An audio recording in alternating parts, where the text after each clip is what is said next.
Hello 171 class, this is your notes for section 7.1, systems of linear equations in two variables. So that means we have two letters that we have to solve for. So any equation that can be written doesn't necessarily have to start off in this form, but if it can be altered to look this way, are straight lines when we graph them. And if we have two of those equations simultaneously, we call that a system of linear equations, or a linear system.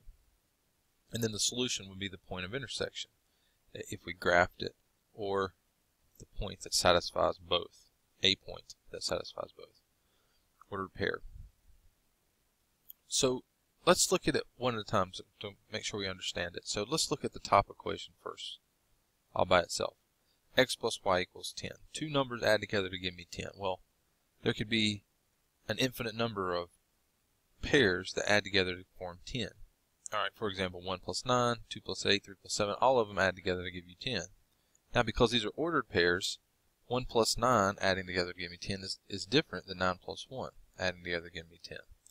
In the first case, x is 1 and y is 9. In the second case, x is 9 and y is 1. Completely different outcome, completely different solution. And what I mean by that is, here is 1, 9, the 0.19. And here's the 0.91, right? When I write them as xy pairs, they're completely different. But what happens with a line, a linear system, is if I connect those 2 points that satisfy x plus y equals 10, I get this straight line. And if you look closely, there's a lot of other points on this thing. There's 2, 8, like we were saying, 3, 7, like we were saying. But there's an infinite number of points. There's 8, 2, right? There's 7, 3. But there's also some decimals and some fractions on here. 9.5 plus a half equals 10. There's 9.5, there's a half, 9.5 plus a half. Negative 1 plus 11 equals 10. There's negative 1, go up to 11, will be up there off the grid. But that equals 10. The point is, there's an infinite number of values that add up to give me 10. And if you ask a lot of people, give me two pairs that add up to 10, they'll forget the decimals and the negatives. But there's an infinite number. A line goes on forever. This is a line. When we graph x plus y equals 10, we get a line. Now, the second equation, x minus y equals 2. Two numbers that when I subtract them, I get 2. 7 minus 5 is 2. 6 minus 4 is 2. 5 minus 3 is 2. There's going to be also an infinite number of pairs, xy pairs, that when I subtract them, I get 2. So I'm going to plot the 2 points, 7, 5. So there's 7, 1, 2, 3, 4, 5. And I'm going to plot 5, 3. That was another number we saw. So 5, 3. Those subtract to give me 2. And then I'm going to connect those two dots. And now I have a straight line again. Now again, there are an infinite number of points on here. Here's 9, 7. 9, the x-coordinate, minus 7 is 2. Here is 0, negative 2. 0 minus negative 2 is 2. Here is negative 6, negative 8. Negative 6 minus negative 8 is positive 2. So again, there's an infinite number of points on the blue line. But there's one and only one point that belongs to both the red and blue line, and that's the point 6, 4. 6 minus 4 is equal to 2 was one of the things we computed just a bit ago. So 6 minus 4 is 2, and then if you add them together, 6 plus 4 is 10. So it works in both equations, and that's what it means to be a solution to a system. It's something that satisfies an xy pair that satisfies the top, and it also satisfies the bottom. So the solution is 6, 4, and it's an ordered pair, so x is 6 and y is 4. If we switched it around, 4, 6 doesn't work. 4 minus 6 is negative 2. All right, it works here, but it doesn't work here. It has to work in both. And 6, 4 is going to be the only pair of numbers that works in both equations. So that's what we mean to solve a linear system, the pair that satisfies both. All right, graphically, it's the intersection of the two lines, right? When you have a system, this is a line, this is a line, the solution to the system is always graphically their intersection. Now, later on, when we get into 7.4 in this chapter, we'll have parabolas and circles and things that bend, and in that case, because they bend, there could be the possibility of more than one intersection. But for now, with linear systems, it's that single point of intersection that we're after, with a few exceptions. There are times where we have more than one point of intersection. Now, the easiest thing that you can be asked with these things is not to solve it, but to determine if a pair is a solution to the system. And the way we do that is we take the point, remember this is x and this is y, in an ordered pair. And we plug those numbers in for x and y and see if it's true. So I'll plug in 4 for x plus 2 times y plus 2 times negative 1. And I see, does that in fact give me 2? And it does, because 4 plus 2 times negative 1 is negative 2. 4 plus negative 2 is 2. So this one works in the top equation. Now, does it work in the bottom? Plug in a 4 for x minus 2 times y, so minus 2 times negative 1. Is that equal to 6? 4 minus negative 2 times negative 1 is positive 2. 4 plus 2 is 6. So this equation works in both, or this point, sorry, works in both equations. So it is a solution to the system. All right, now let's look at the other one. Negative 4 for x plus 2 times y plus 2 times 3. Is that equal to 2? Negative 4 plus 6 is equal to 2, so it works in the top one. Let's try the bottom one. Negative 4 minus 2 times 3. Is that equal to positive 6? Negative 4 minus 2 times 3 is negative 6. Negative 4 minus negative 6 is negative 10. I'm sorry, negative 4 minus 6 is negative 10. And that's not equal to 6. So this one doesn't work in the bottom equation, so it is not a solution to that system. Okay? Most of the time, there's only going to be one solution. So if you found one that works, typically that's going to be the solution. But there are equations, you still need to check every one that they give you, because there are times where there is more than one solution. Very special, unique case. Alright, and as we mentioned, if I graphed x plus 2y equals 2, alright, x plus 2y equals 2 is this blue line, and I graphed x minus 2y equals 6, that's this red line. If I graph those, I see their intersection is 4, negative 1, which was that first point that we had. So that was the only solution in this case. Lines never bend, so it can't come back and intersect again. These can't bend down and intersect somewhere over here. So that is the only point of intersection. That is the common solution. Alright, so that is a method to solve equations, is to graph and find the intersection. It's just not one we focus on and emphasize here. We're concerned with the algebraic, the mathematical methods to solve these things. Alright, the first one we're going to discuss is substitution, the substitution method. So the way we do that is we solve one equation for one of the variables. Y equals mx plus b, or x equals ax plus c. Sorry, x equals ay plus c. So one variable will be isolated in terms of the other. And then we substitute the expression on the other side of the equal sign from the variable that's isolated into the other equation. And then you have an equation in one variable, solve that, and then you back substitute. So let's just go through this process, and I'll show you what each one of these steps means.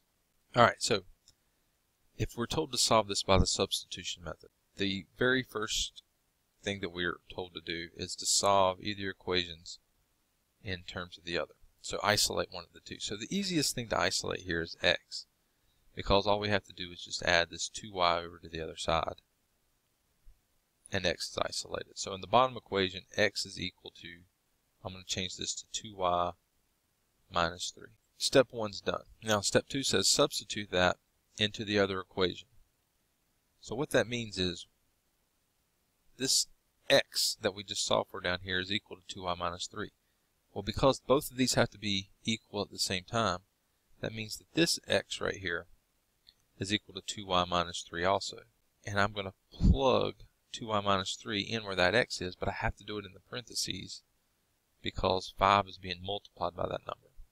Alright, so 5 times x, which is 2y minus 3 now, minus 4y equals 9. Alright, so I've got that substituted in there. Alright, so now step 2 is done. Now step 3 says solve this equation. Well, the way I solve this, if you remember, is just distribute, group your y's together. So 10y minus 15, I'm distributing, then minus the 4y equals 9. Group these together, they're like terms, so 10y minus 4y is 6y, minus 15 equals 9. And then isolate this y, so I'm going to add 15. Alright, that gives me 6y equals 24, divide both sides by 6, and I get y equals 4. Alright, that is step 3 done. Now back substitute value, step 3, into one of the original equations. I kind of alter this one. I'm going to kind of put a little star. When you use substitution, the nice thing about substitution is you solve for y in this equation because you replaced x from this substitution that you made. So what I always tell people to do is, instead of plugging back into either one of the originals, use this. Meaning, plug y equals 4 in for this y in this equation. This is like the bridge that takes you from the system to the one equation you solved to get the first variable, and now it becomes the bridge to get back to the other variable. So I'm going to take that 4, plug it in for that y, I get x equals 2 times y, which would be 2 times 4 minus 3. So x equals 2 times 4 is 8, x equals 8 minus 3, so x equals 5. Alright, now as an ordered pair, remember x comes first, so that's 5, 4, and that's how you'll be expected to write the solutions, as an ordered pair, 5, 4, 5 solutions. Now it's fine, like on a test, paper test, if you wrote x equals 5, y equals 4, and you left it, that'd be okay, but typically you're going to write these as an ordered pair solution. Alright, there is step 4 done. We back substituted, we found the other variable. Step 5 says check the proposed solution in either or in both of the originals. Easiest way to do that is with your calculator. Just replace x with what you got for x, or at least y with what you got for y. So 5 times, we got 5 for x, so 5 times 5 minus 4 times y is 4. So 5 times 5 minus 4 times 4, and we do get 9. Alright, and then plug in 5 for x here, so 5 minus 2 times y equals 4. So 5 minus 2 times 4 is negative 3. So it works out in both equations. So that means that is the solution. And we checked it. So there's what all 5 steps look like. Okay, we're back to step 5 being a good idea, not a requirement like it was when you did the log equations back at the end of chapter 3. But it is a really good idea and not a bad, basically an easy way to know that you got the question right. Alright, another method, the addition method. Sometimes I refer to it as the elimination method. The way that we do this is we want to get all the variables on one side together. So we want to put the x and the y together on one side of the equals. There's the equals. We want x and y on one side and the constant on the other. So once we have it in that formula, the general form of the equation, we're ready to go through with the addition method. Now we want to make sure that in the system, in the two equations that we have together, that we have opposites that with either the x coefficients or the y coefficients, so their sum is 0. And because their sum is 0, because they have opposite signs, when we add the two equations together, where it gets its name, we eliminate a variable. Okay, and we end up with an equation with one variable. We solve that, back substitute, just like we did on the last one. But a lot of people have a problem with this, that we're multiplying an equation to get these opposites. But look, let me just show you. 3 plus 2 is 5. We know that's true. And 1 plus 4 is 5. That's true also. if I want these to be opposites, if I multiply by -2 here, I'll get a -4, and then they'll be opposites. So let's just multiply the top equation by -2. Okay, so this equation was true to begin with. I multiply it by -2. That means I end up with -2 times 3 is -6. -2 times +2 is -4. And -2 times 5 equals -10. Alright, and then if I keep this equation as it is, 1 plus 4 is 5. Alright, multiplying an equation that's true by a number on both sides, you still get an equation that's true. So I still have two true equations, and when I add these two true equations together, I end up with -6 plus 1 is -5. When I add them together, I'm doing it vertically. -4 plus 4 is 0. And then -5 plus 5 equals -5. I end up with an equation, -5 equals -5. I end up with another true equation. So the point of it is, the problem everybody has with this is step 2. They think that they can't do this. They can't just alter equations, but you can. Because if equations are true to begin with, and you multiply one or more of them by some other number, you end up with more true equations. And then when you add true equations together, you get more true equations. So it's completely fine. This process is completely fine. And both the substitution method and the addition method, the ultimate goal is an equation with just a single variable. And that's what this does for you. When you get opposite coefficients and you add the equations, you end up with an equation with one variable. And that's solvable. Alright. Two variables in a single equation is not solvable. But once we get it down to one equation with one variable, we can solve it. Alright, let's try these steps and see what we can come up with. Alright, so solve by the addition method. We want opposites for x or y. We already have them here. So I would just go ahead, without altering anything, I would just go ahead and add these two equations. 3x minus 3x is 0. Alright, you don't have to write the 0, I just am. -4y plus 2y is -2y. And then 11 minus 7 is 4. Okay, so this is the equation, -2y equals 4. I divide both sides by -2, and I get y equals -2.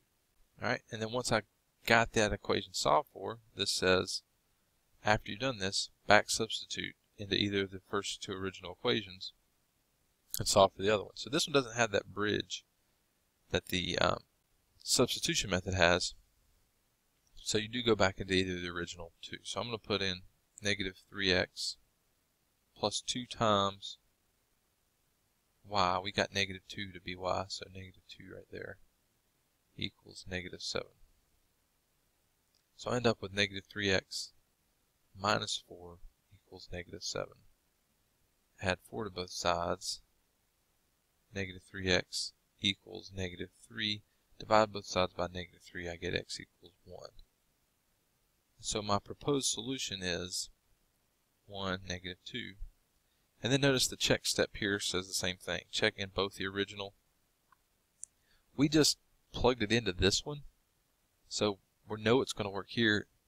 Check in the other one. I always say just check in the one you didn't plug into to find the other variable. So I'm going to plug 3, positive 1 for x, so 3 times 1 minus 4 times -2 for y. Is that equal to 11?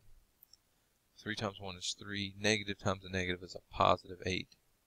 And that does equal 11. So that does work. So there's the addition method. The whole goal is to get these coefficients to be opposite in some way, shape, or form. Now we didn't have to multiply anything. Like it says here, if necessary, multiply. It wasn't necessary. But let's look at one where it is necessary. So in this problem, 3x and 9y, or 9x, they're not opposites. 2y, -8y, not opposites. So we don't have one as easy as it was last time where we just combine and get a 0. So what we're going to have to do here is multiply one of these equations to make opposites with the x's and the y's. Now, the easiest thing to do would be to take the top equation, multiply it by 4, because then we'd have an 8y. right here with the negative 8y.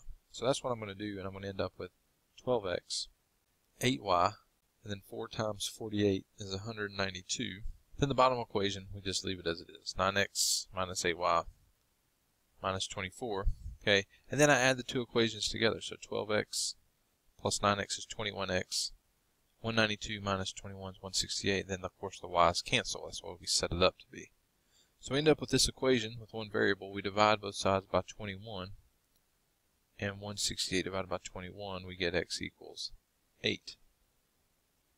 Okay, now once we have x isolated, we take that and we plug back into either original. I'm going to plug it into the bottom one. All right, you could easily plug into the top one, and I would normally probably plug it into the top one just because of smaller numbers. But I'm just showing you can plug it into either one. It doesn't matter. So 9 times, we got 8 for x. So 9 times x, which is 8, minus 8 times the y, which we're solving for, equals negative 24. All right, that's 72 minus 8y equals negative 24, and then I'm just going to go through and solve this thing for y. All right, negative 8y equals negative 96. Divide both sides by 8. We get y is equal to 12. All right, and then that makes our ordered pair x 8, comma y 12. So there's our solution. Then we plug this thing back in to the other equation. Just check it. So I'm going to plug it back into the top. So 3 times x would be 3 times 8 plus 2 times y, which would be plus 2 times 12. And I get 48, which is what I'm supposed to get. Okay, so that means that 8, 12 is our solution. That works. All right, that's the addition method.